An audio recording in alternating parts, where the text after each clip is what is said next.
Hello, and welcome back to Developing Our Operating System. This is part two, where we will continue to expand on part one and talk about your default operating system. In part one, we described how we wanted to connect the goals of the business, which were to make more money now and in the future, which we're going to represent by the value throughput dollars, or T, and how that links back to constraint. So B is our constraint in our example. And for B not to be constrained beyond what it's limited to, A has a goal or a purpose of not diminishing B. That means things like not passing defective product to it, right? So you don't want to take a product that was already defective out of A, pass it through B, because that's lost capacity at B. So it'd be a good place to inspect after A, right?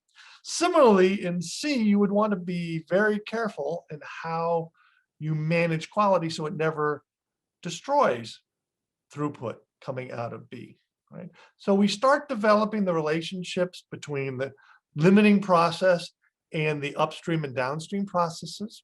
And then we took that and dove down deeper and deeper into the organization so that we could identify not just the constraint at the highest level, but cascaded that down to the lowest level. And then related the other sub-processes and sub-processes to their relationship with the constraint in the constraint and the control point in the non-constraints. And control points were the point where that's the process that's most important for enabling it to achieve its purpose, all right?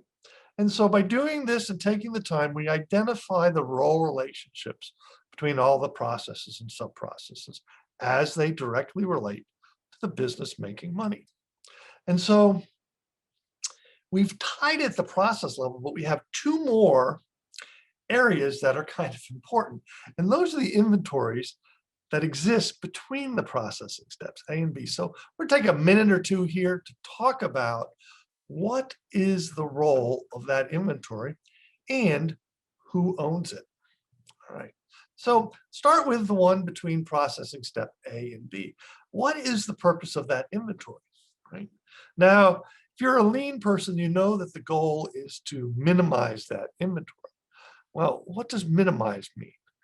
The right inventory at that point in the process is the inventory that best protects B, the constraint, from variation in A, all right, or disturbances A, or downtime in A, right? And so you need sufficient inventory to buffer processing step B from processing step A.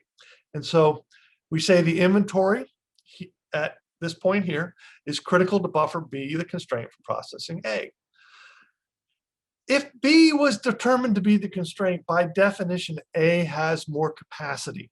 And that extra capacity at A is called its protective capacity. The productive capacity is capacity that's equal to B's. Above and beyond productive capacity is protective capacity. And it's extremely important that we protect that protective capacity, because when A has a hiccup and B keeps running, that inventory draws down. And the only way that A can catch up is by producing at a faster rate. And so it's A's responsibility to keep this buffer inventory as full as possible. All right.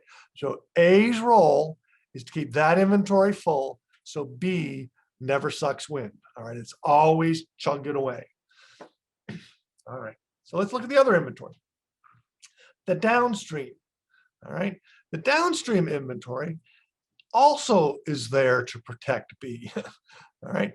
And it's really important that if this is a finite amount of space, which can happen in a production line, if there are tanks involved or finite space between processes, what you don't want to have happen is a hiccup at C to diminish B, or to block B, right?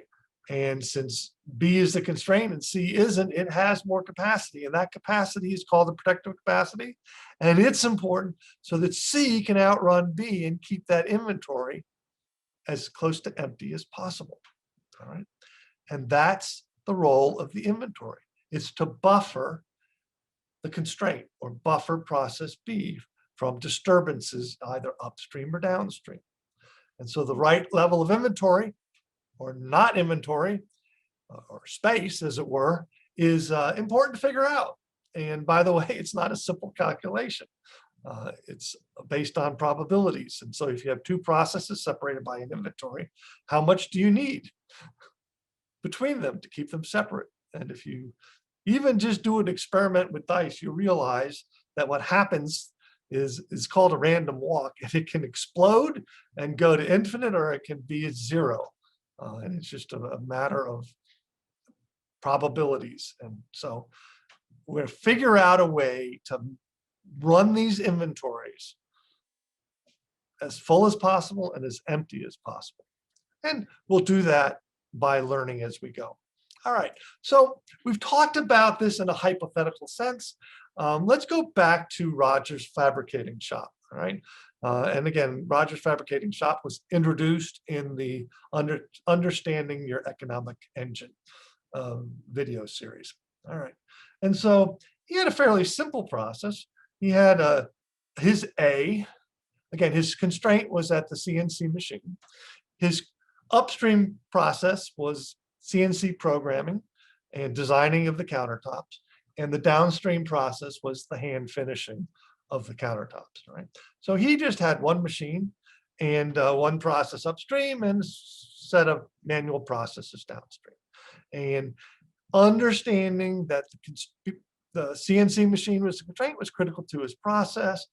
The maximizing throughput then said, well, I need to be running all the time. So it got him to get a helper to run the machine through lunch and breaks, changed the way they looked at maintenance of the machine, of what hours the machine should run, what the role of finishing was, and so on. All right. And scheduling became important. How do you schedule the CNC machine to maximize its productivity? All these things start coming in as you develop your operating strategy, start figuring out what's important and what are the role relationships. All right.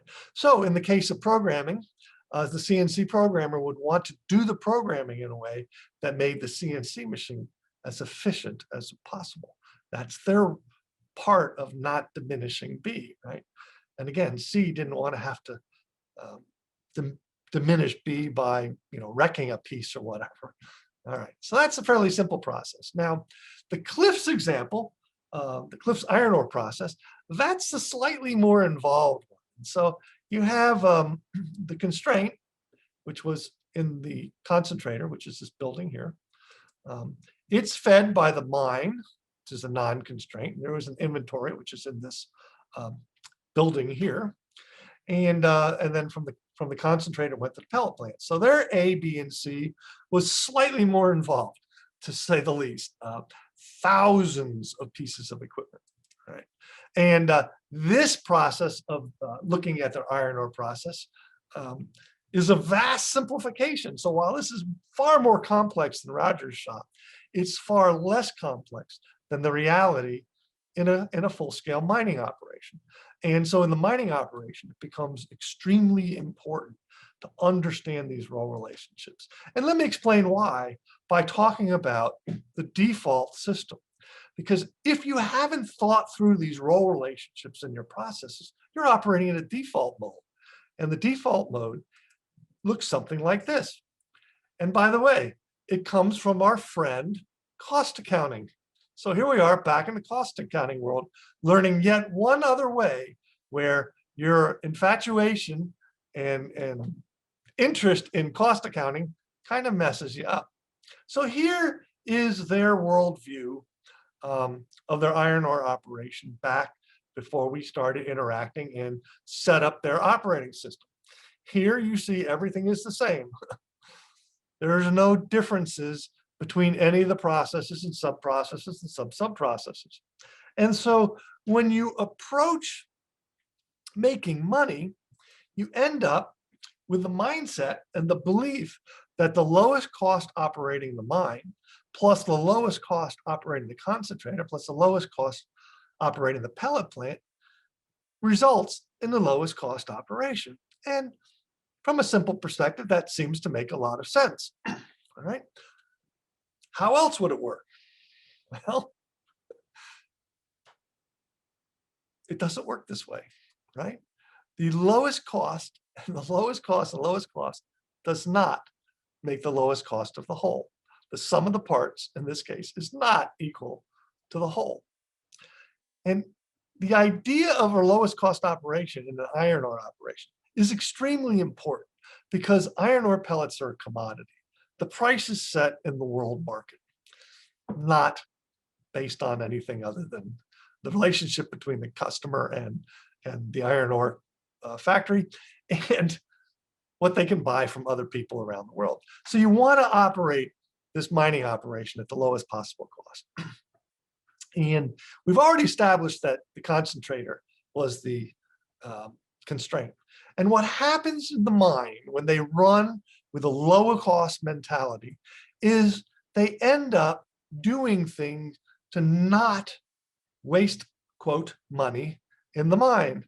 And that process, when the concentrator is running well, results in the inventory going down in the shed between the mine that separates the mining processes from the concentrating processes.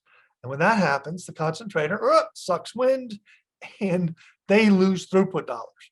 And again, $1 lost at the constraint is $1 lost in the entire system.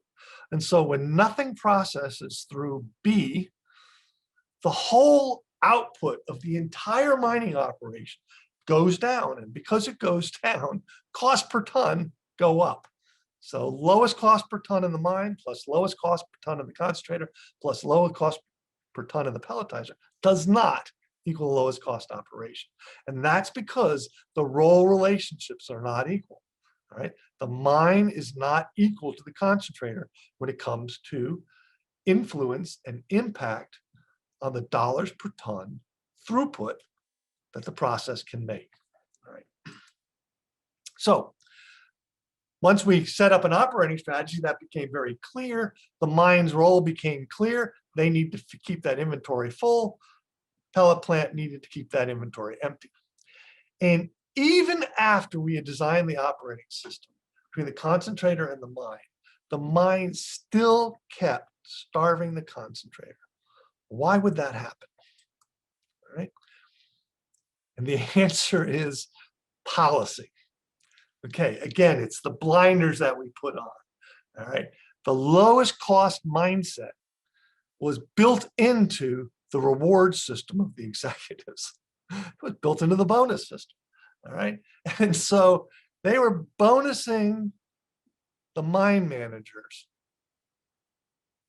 to basically do damage to the business. And this persisted for quite a while. And this truly was a bonus system, right? Paying the managers to diminish the business. What an amazing way of running an operation. Now, this is a mining operation. It's probably not like your operation because most people we work with are not mines. So you wouldn't make this kind of mistake, right?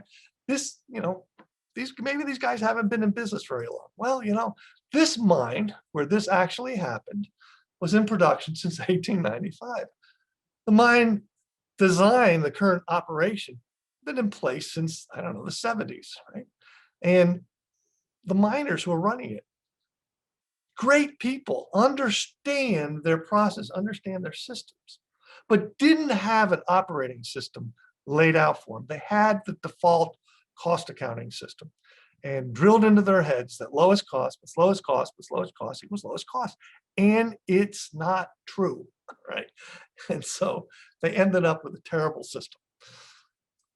Right? Without a coherent operating system, your business is fill in the blank. Kind of like the Three Stooges, right?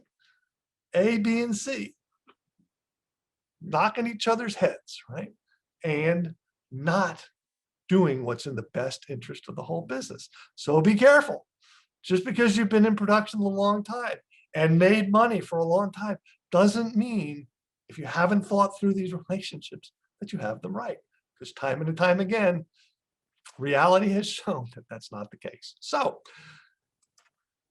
let's worry about what's going on in our businesses. Because as we said so many times in the first blog series, it ain't what you don't know that gets you into trouble. It's what you know for sure that ain't so. So says Mark Twain, so says Rick Phelps. If you have any questions about this and would like to apply it to your business, I can be reached at rickphelps@actioncoach.com. My cell phone is 216-533-1387. Give me a ring and we'll chat about your business and how putting together an operating system so you're not operating in the default and compounding the problems of your business. All right, with that, have a safe and profitable week.